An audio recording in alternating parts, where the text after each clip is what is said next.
You are a human. Your grandparents are also humans.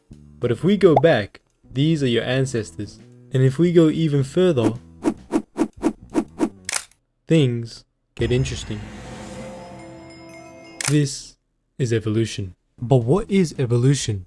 Okay, let's break this down. Evolution is two parts: random mistakes and natural selection. Let's start with the mistakes. The mistakes within evolution have three main mechanisms. The first one is mutations, and these mutations arise from three main problems. The first being errors during the DNA's replication. Every time a living thing reproduces, its entire genetic code gets copied. It's like the manual in a Lego set, but it tells you how to build the body. However, our body is so complex that this manual is long.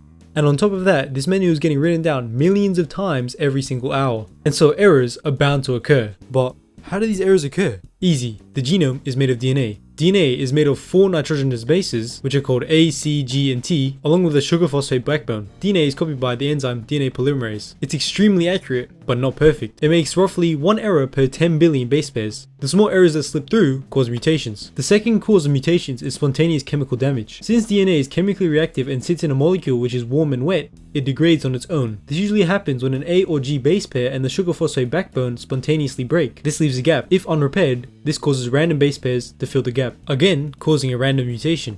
Third, external mutagens. These are environmental agents which increase the mutation rates above spontaneous baseline. For example, radiation causes adjacent T bases to fuse into dimers, which distorts the DNA helix, again causing a slight mutation in the genome. There are also biological agents, for example viruses, which insert their genetic material into the host genome, causing more mutations. The second mechanism of the mistakes is genetic drift. Genetic drift is basically the lottery of evolution. Let's imagine a species of ants on the ground. Let's say about 50% of them were black. But all of a sudden, a car ran over half the population, and now only 2% of them are black. From now on, it's going to be less likely to see black ants. So genetic drift is a change in frequency of a mutation due to random chance. But now it starts to get interesting. The third mechanism is gene flow. Let's say there's a river that separates 2 populations of mice. On the left side, most mice are brown. On the right side, a mutation has made most of the mice grey. However, one year, the river dries up. Now, all of a sudden, a handful of grey mice can cross over to the left side and start mating with the brown mice. And now, the future generations of the left side are more likely to be grey or grey-brown mixed mice, even though grey wasn't common there and wasn't specifically selected for. This is gene flow, when genes physically move from one population to another because individuals migrate and interbreed. Now comes in the second half of the equation, natural selection. Most of the time,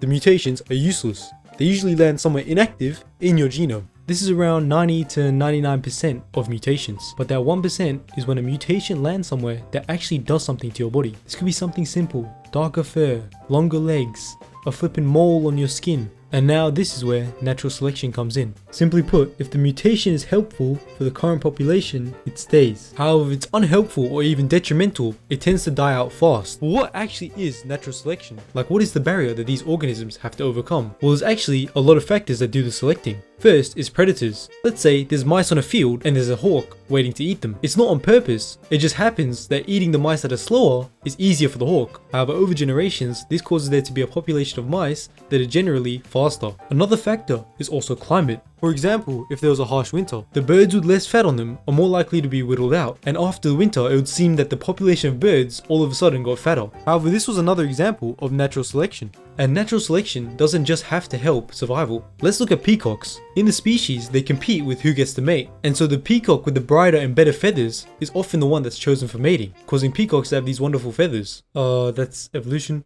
I'm broke. Subscribe, please.